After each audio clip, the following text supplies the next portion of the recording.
ಈಗೆಲ್ಲ RS ಕಿಚನ್ಗೆ ಸ್ವಾಗತ. ಇವತ್ತಿನ ವಿಡಿಯೋ ಸ್ಪೆಷಲ್ ವಿಡಿಯೋ ಅಂತ ಹೇಳಿದ್ರೆ ಬೋಟಿ ಫ್ರೈ ಬೋಟಿ ಗೊಜ್ಜು ಅಂತ ಹೇಳ್ಬೋದು.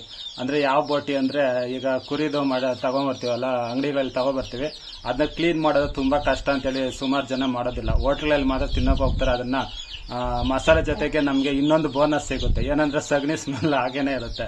ಸಗಣಿ ಸ್ಮೆಲ್ ಅಲ್ಲಿ ಮಸಾಲೆ ಸ್ವಲ್ಪ ಜೋರಾಗಿ ಕೊಟ್ಬಿಟ್ಟು ಮಾಡ್ಬಿಟ್ಟಿರ್ತಾರೆ. ಅದನ್ನ ಹೇಗೋ ಕಣ್ಣು ಮುಚ್ಕೊಂಡು ದುಡ್ಡು ಕೊಟ್ಟು ತಿಂತಾ ಇರ್ತಾರೆ.